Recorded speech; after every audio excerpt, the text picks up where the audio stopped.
It was very spontaneously decided that we should have the Devi Puja in England.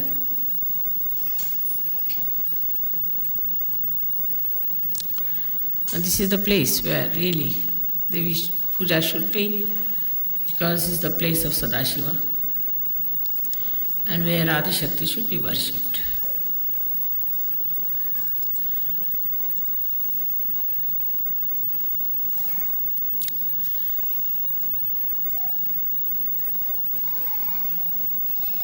We have to today understand that why do we do Devi Puja? What is the reason for this Devi Puja? What do we get out of it? What are we supposed to achieve in our contents, within ourselves?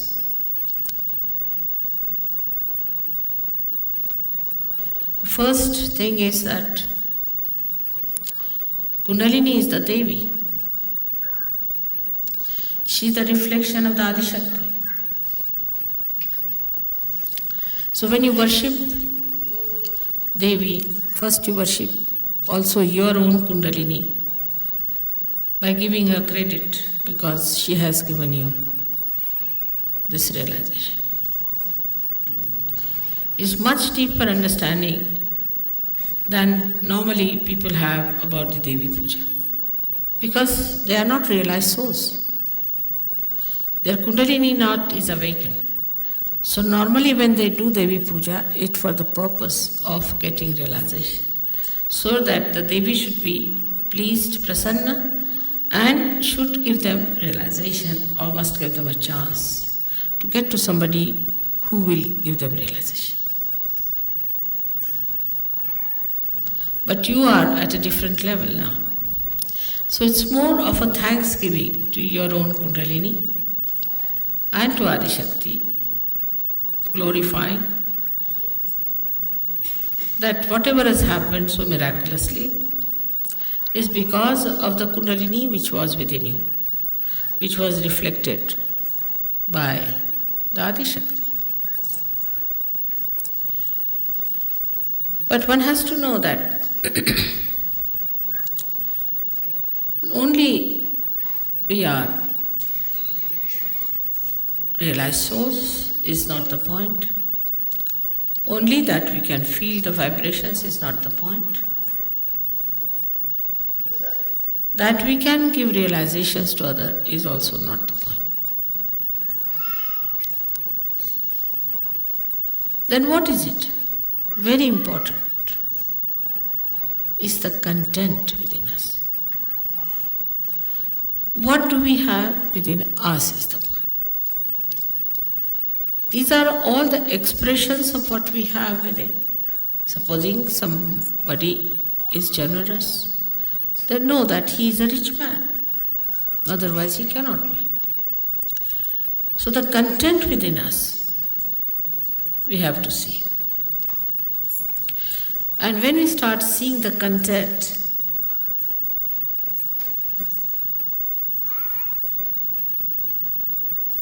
where do we find in the nature there is real content? We say the sea. Sea is there, sea full of water. So much of water it sucks in from everywhere. And then it allows itself to be boiled by the sun and gives rain.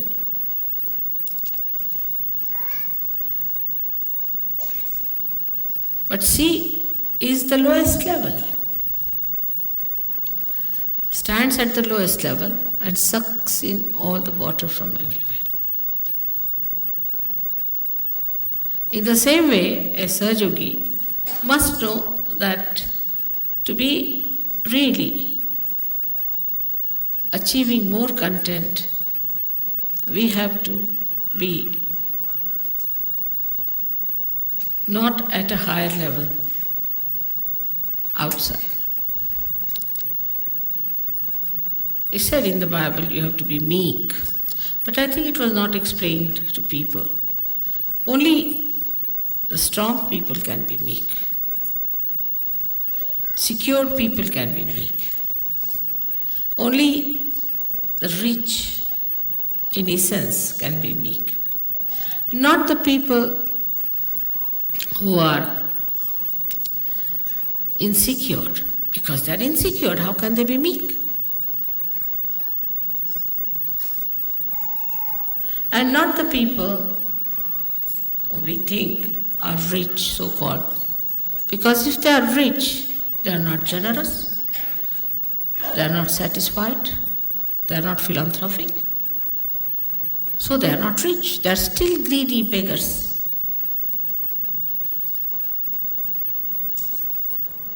So the content within us is to be seen. What is our content?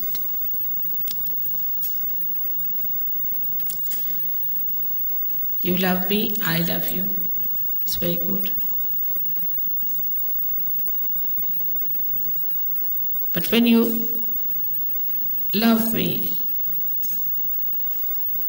you have to know that there are certain qualities which are very lovable in a sahaja.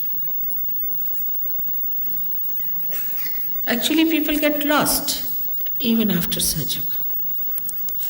They think they can get over everything, are perfectly all right, and they are thrown overboard.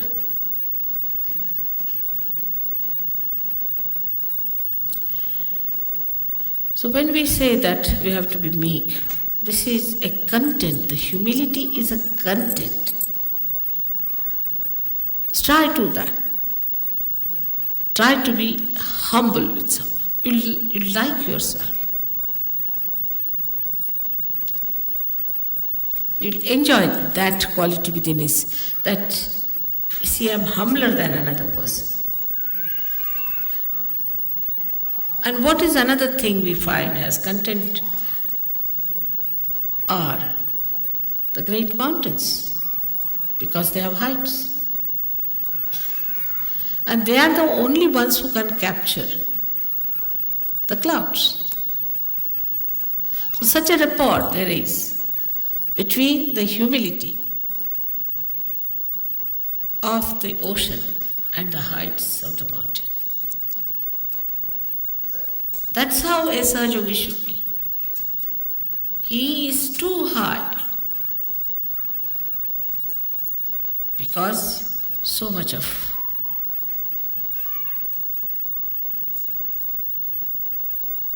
content is there in that ocean. Then it has become beautiful, like clouds, and touched his height, his Kailasha, where resides the Shiva. So it's so joy-giving. Of course, as you have painted me there, it's true, that was my situation once upon a time. Today also it is my situation, no doubt, in a very subtle manner, because there's so much of negativity. And I have to work it out on all kinds of levels.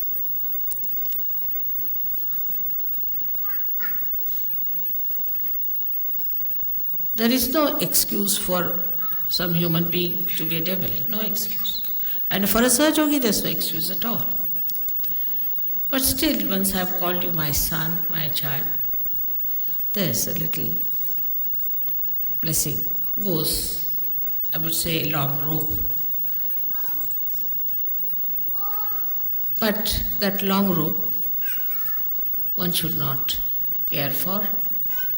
You have to care for your own quality, for your own inner capacity to suck in. Now look at the ocean as it is.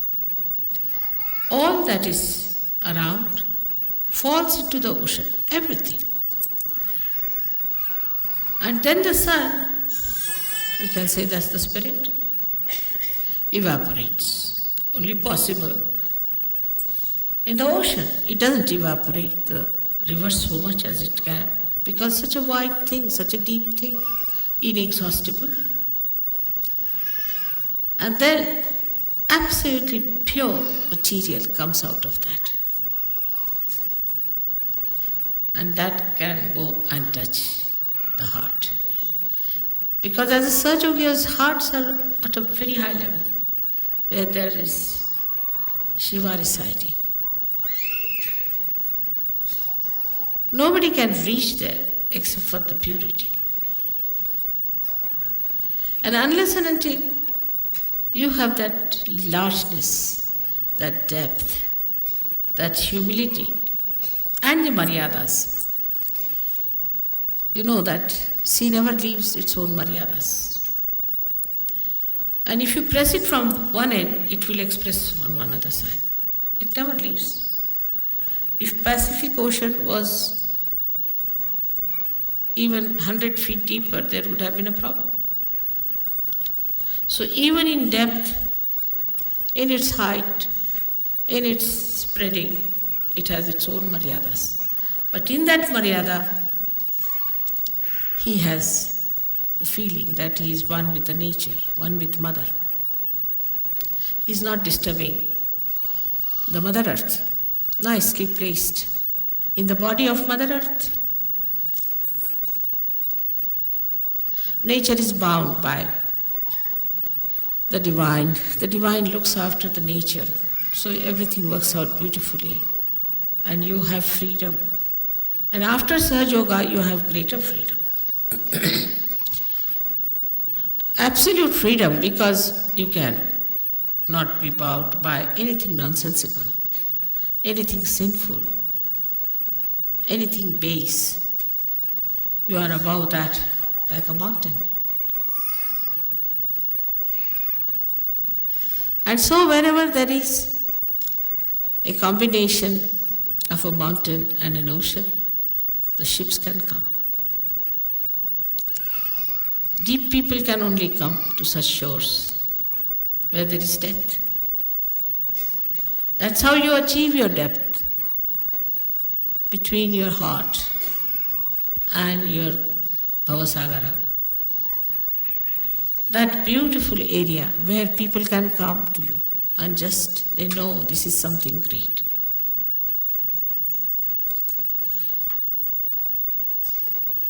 Everybody knows that. You have seen that I'm like any other woman to look at. I don't know, you might think I'm different, but normally. But how many people come to my program? How do they come to my program? Just think. In Colombia, where nobody had even heard my name,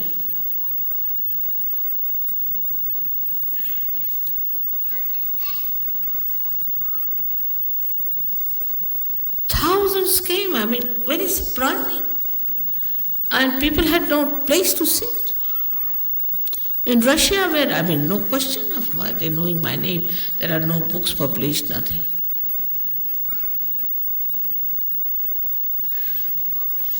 So, you can say that, Mother, you manipulate it through the collective unconscious. I do not, but it does. I think so. So when the Sahajogis have that content within themselves, the collective unconscious, the divine, will act, definitely act.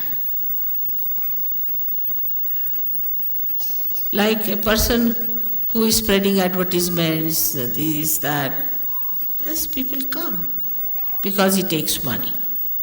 They think they can purchase this man. But where there's no money involved, no business involved, nothing, you people are just simple people, just like them. So,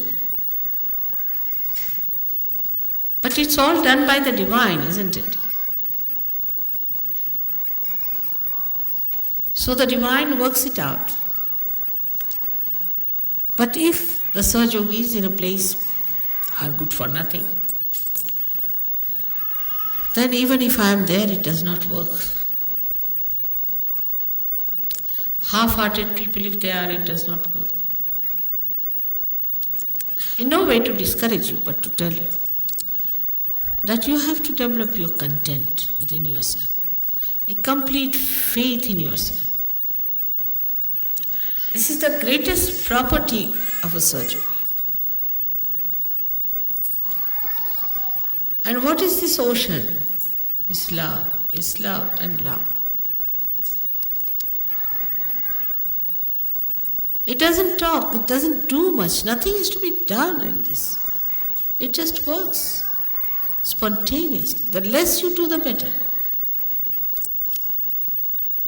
The more you try to do, I will do this, manipulate there, no. You just develop your content within yourself.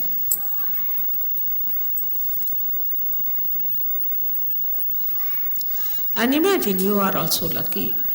You have so many provisions which nobody had.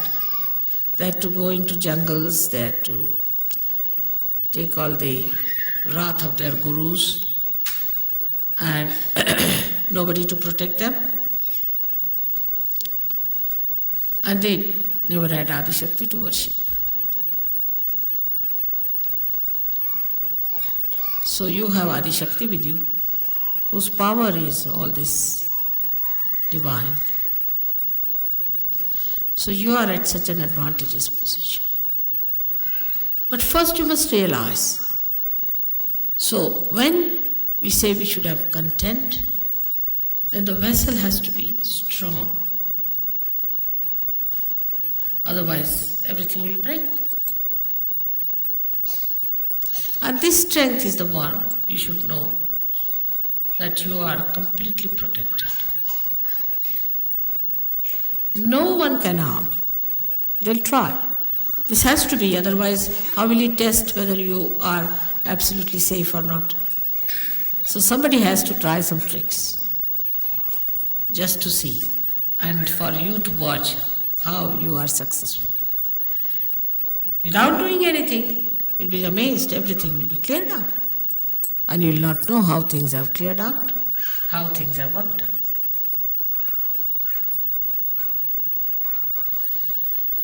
So the strength comes, again the question is how the strength comes into a surgeon. There I would say in the Shraddha.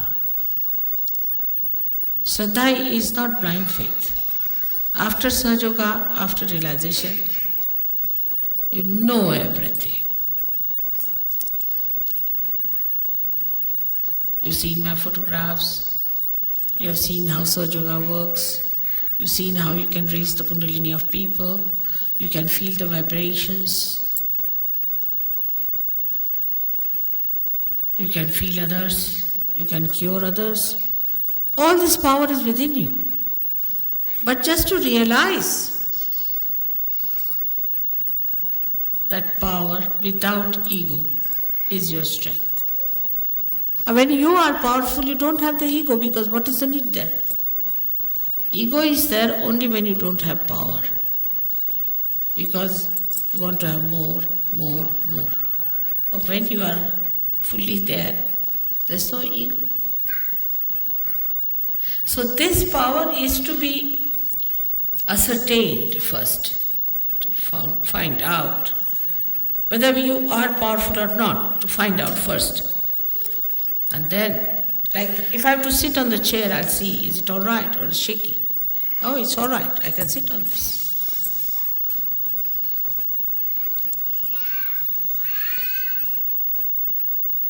Some Sahaja Yogis still remain on the periphery. There's sometimes a very big gap between some who have reached great heights and some who are outside. All these are negative forces which were killed long time back.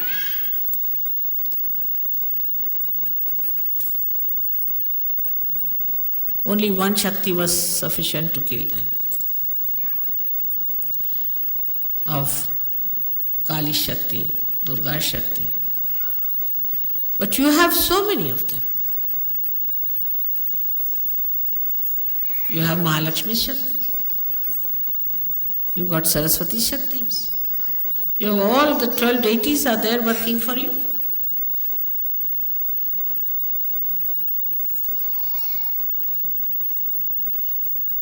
So, realizing it is the meaning that you must have complete faith in yourself. If you still doubt yourself, that's also a human quality. I mean, a dog knows that he's a dog. He doesn't doubt that he's a dog or a cat, does he? Or a tiger knows he's a tiger and he knows what capacities he's got. It's only the human beings have got, apart from other stupid qualities, is one this that they can doubt themselves.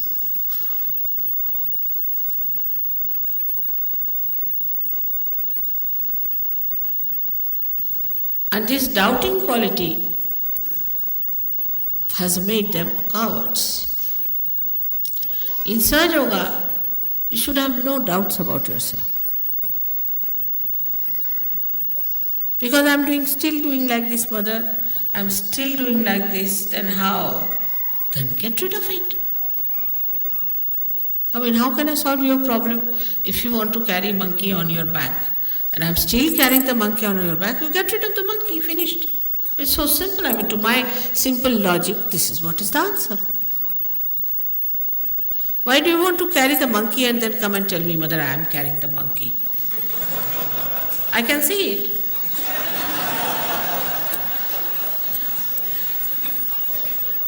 Get it off your head. Get it off your back. It's very simple. You are a Sahaja Yogi.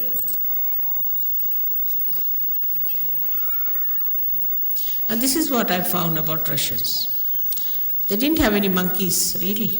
Very surprising. I think there are no monkeys at all there. None of them.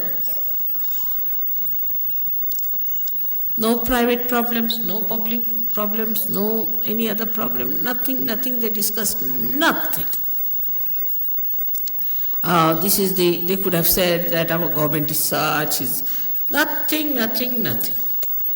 Sad enough of everything they must have.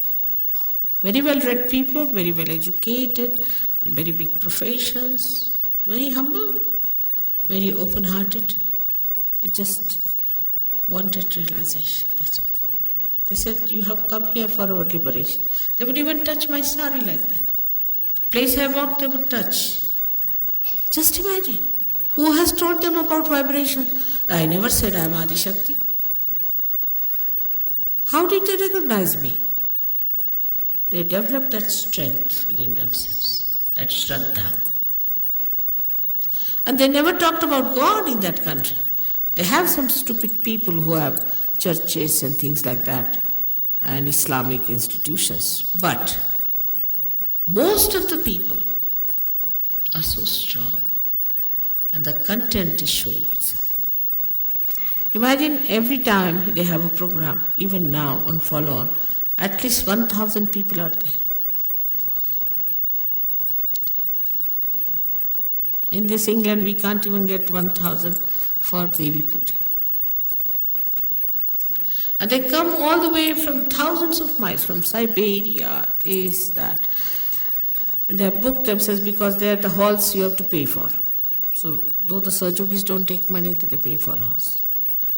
But the mediocrity, to be on the periphery, not to work it out, take it easy, not the way for Sahaja. We don't have to kill demons. There's no need to join any war or to fight like soldiers as they fought with Devi. Nothing. You have just to take out the negative within yourself, lethargy from you, and work it out. We say mantras, we know what are the powers of the mantras are, but you have to keep them awakened. For that, I have told you 100 times, you must meditate. Not the way to meditate, all right, it's like playing golf, sort. It's not that way. It's a serious thing. You're worshipping Adi Shakti with that complete understanding and dedication. You have to do it. Not a mechanical thing. It's not a game. It's something very subtle and special. In no action we can describe it. It is just a very deep feeling. To that depth no other feeling goes. With that feeling you have to meditate. And then see the results. Many people say, I've done this, mother, I've done that, still. Because you are not deep enough. It's not how much you pray. It's not how many words you use for prayer. But it is how deeply you have touched the feet of the divine. That is important. So today we have to see that Devi is using her sword to pierce through our heart so that all negativity runs away, and through that she wants to plant the lotus for Shiva to settle down. She wants to take away all that ugliness from within. It's like an operation. But so delicate and so beautifully done. You never even felt it. The other day somebody gave me a book on the Devis, and the vibrations are called as pan, that means pulsation. It's correct, no doubt. And it's called as anahata in Sanskrit language, meaning without percussions. But I was reading that book, I said it's like going round and round, up and down, going into this maze, that maze. How can anybody understand this book is so terrible? While I've said all these things are much more than this, and they know it so easily. If you read that book, 2 pages you'll get a headache, I tell you. But how the whole knowledge of Sahaja Yoga has come to you so beautifully. It's very remarkable.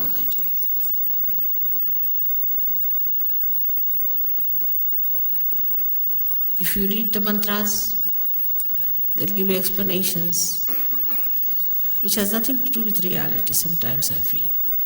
But even if it has, it's so circuitous, so complicated. I would say Adi Shankaracharya realized it, and that's why he gave up the idea of writing any treatise. He said, let's make it simple, the praise of the mother, finished. If you praise the mother, everything you will. But that's not, I find that's not so. It's easy. See, human beings are great experts. They can be just like radios, praising. Nothing goes inside the heart.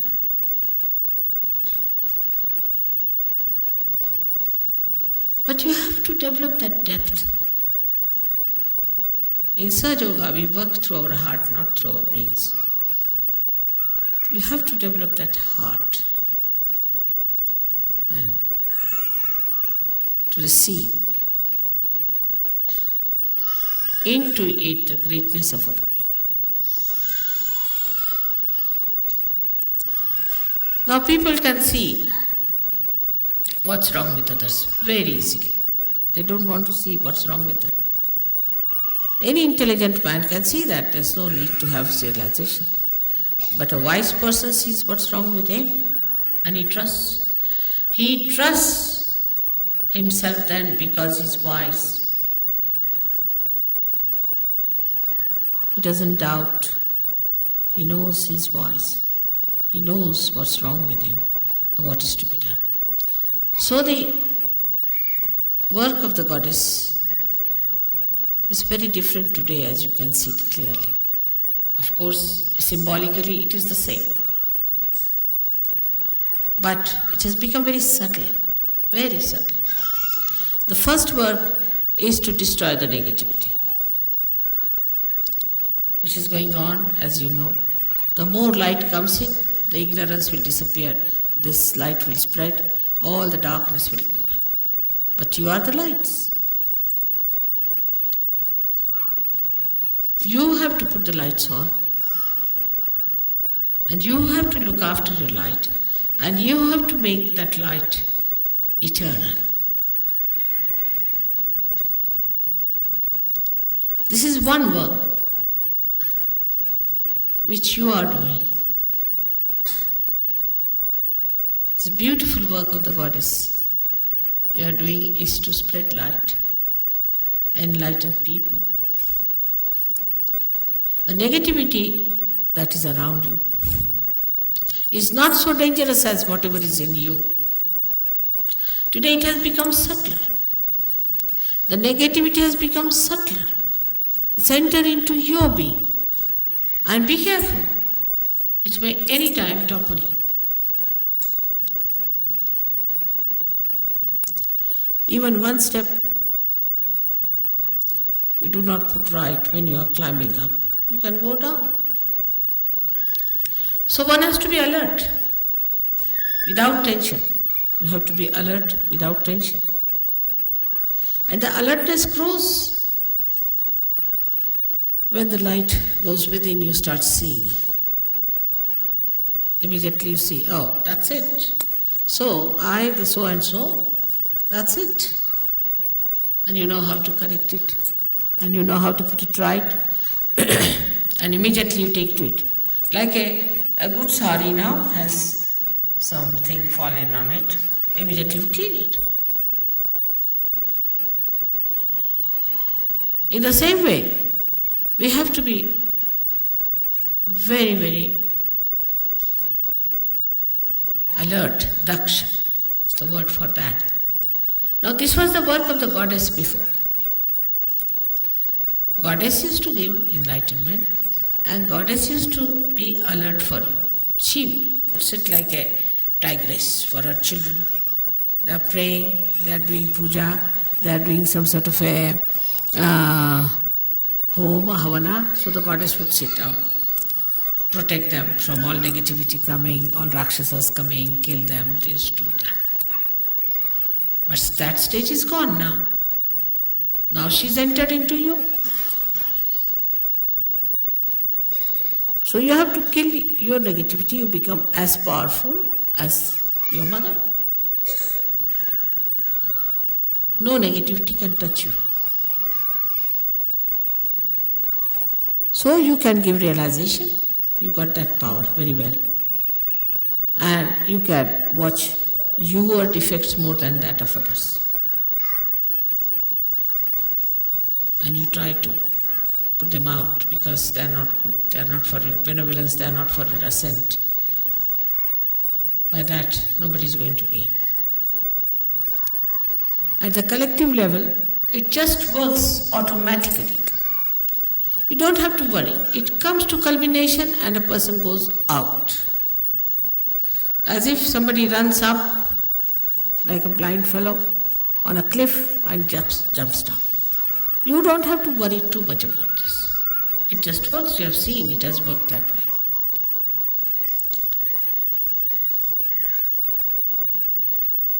Now another quality that you have, to believe that the Goddess is working through you.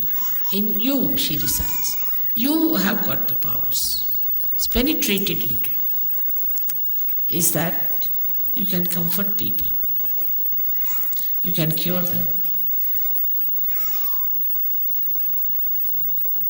You can give them peace. You can give them bliss.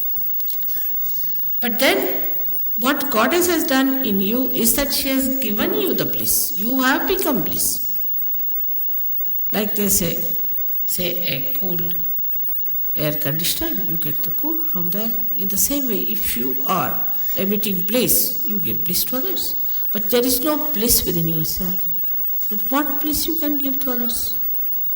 So a Sahajogi has to be a blissful like the Goddess. You see, she has very extreme characters, as you must have known that. She's extremely cruel. She can be very cruel. And she can be extremely gentle. like 2 ragas of yesterday. She could be extremely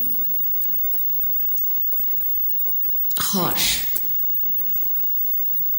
extremely harsh, beyond all human expectations. And she could be extremely mild.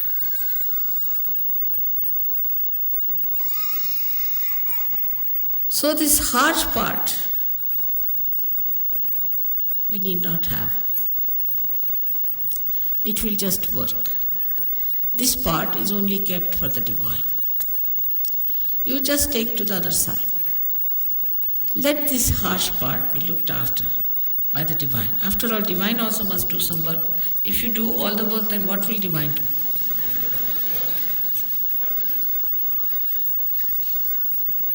So the divine will look after that part. So you have to enjoy yourself as the goddess enjoys herself. Enjoys her place, enjoys her peace, enjoys her everything. Her creation, her children, their love, everything she enjoys. In the same way you have to enjoy. You have to know about everything. You have to be absolutely knowledgeable.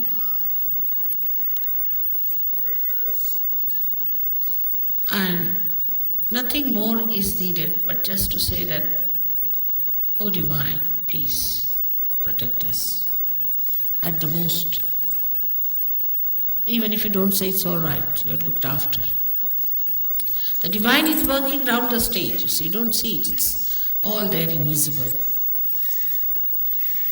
And you are on the stage. So they are looking out what to focus light, where to put, what light to put, what is to be done, what is to be changed around, everything they are arranging. You are nicely here. So you need not do all that work. You do your work of acting and saying dialogues. That's your work. Let them do their jobs. They are doing very well. They are excellently placed and they are experts. So to leave certain things into the hands of the divine is what we call as surrender. And that much of is if done, then most of your things will work out so miraculously. You'll be amazed how, Mother, how it has worked out. We never expected how things we got it done. There's a very, very big force working. The force, the energy, which is the source of all the energies, which has created this great universe, which has created this Mother Earth, created this sun, which has created you very delicately. This force is working. And that force is looking after you. So proud of you that you have come on the stage now.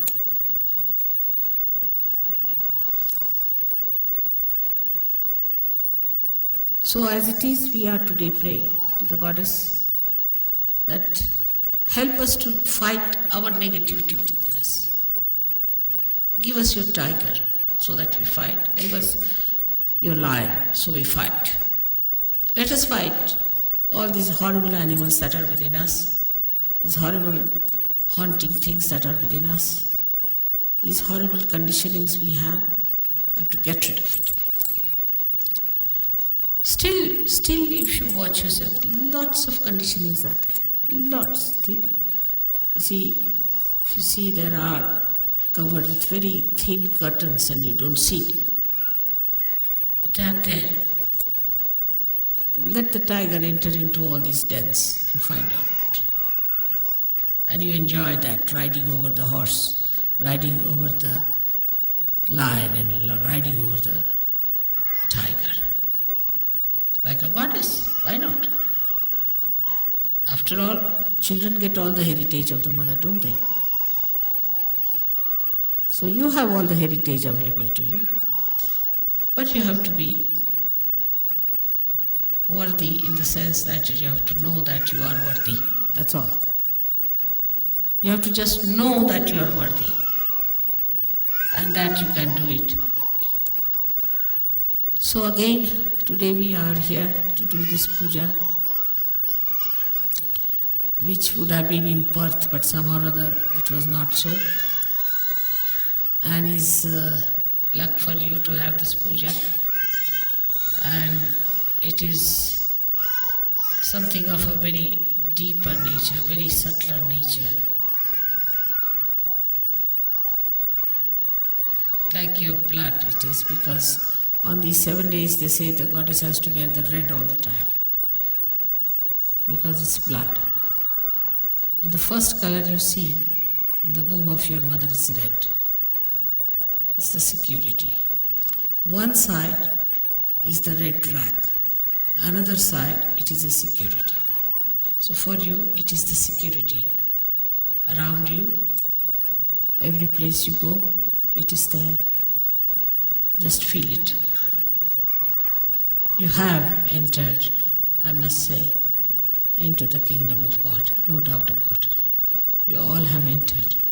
So beautifully you are settled down. May God bless you.